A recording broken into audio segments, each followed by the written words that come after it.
3 attacks in 2 weeks have raised the question if the government of President Muhammadu Buhari realizes that Nigeria's security challenge needs more than boots on the ground. In addition to modern technology, it has become obvious that the president, without waiting to leave office in 2023, must now examine the content of our security institutions. Who are their personnel? To whom are they loyal? What manner of training and indoctrination are they getting? The first attack was in Shiroro, Niger State. Bandits successfully lured our troops into an ambush and eliminated almost a battalion of our finest soldiers. The presidency regretted the losses and pledged that their deaths will not be in vain.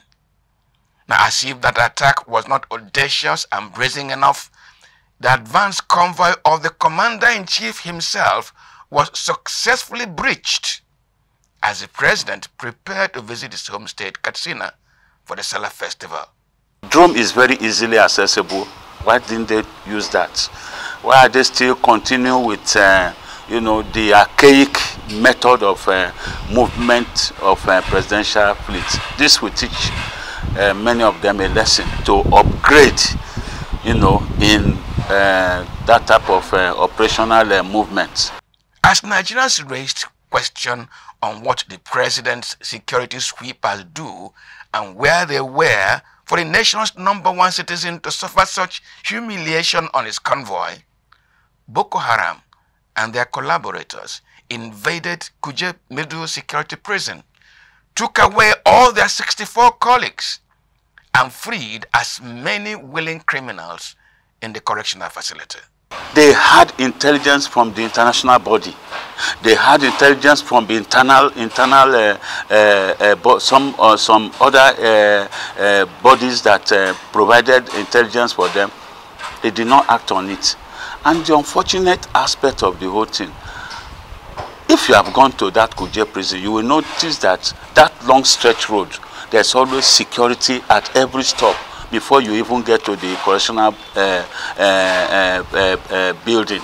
So what happened to all those security that were put there? It's not only police, you have DSS, you have military there. So what happened to them? According to the Minister of Interior, Rauf Aregbesola, Kuje Prison is Nigeria's best protected facility, and there were enough security personnel to ward off any attack. So, what happened? If those who are saddled with the responsibility of tackling this problem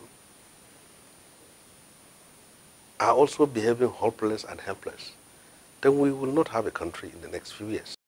Some analysts are of the opinion that there was intelligence before the attack, but the security agencies failed to work together to stop the attack even when there was a request for reinforcement to foil the attack that lasted for 3 hours. Again, what happened? Are there moles in command positions in our security institutions? Or are the agencies working against one another? There should be a complete cleansing in the security circle. There are some moles that have found themselves in the security agencies that need to be flushed out so that we can have a correct and well-organized security institution that will continue to do our jobs for us. The Kuje prison attack, Shiroro attack, and the attack on the president's convoy are not alone in their import. There have been attacks on government infrastructure like the Abuja-Kaduna train, the attack on the Nigeria Defense Academy, attack on Imo State Correctional Facility, and the Nigeria Custodial Center in Agbolongo, Oyo State. In all these, none of the perpetrators have been arrested, successfully tried, and punished. So for these attackers, their actions bear no consequences.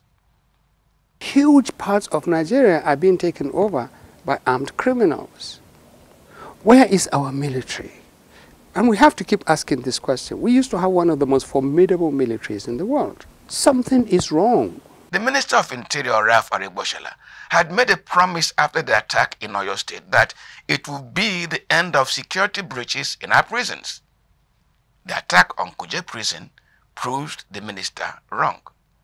In other words, there will be more attacks. Defense and security budgets have been the highest, gets the highest allocation in our national annual budgets.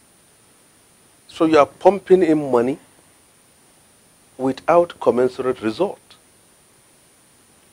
How can we be pumping in hundreds of millions of dollars to confront bandits? Bandits who are only using AK-47 and motorcycle and their phone.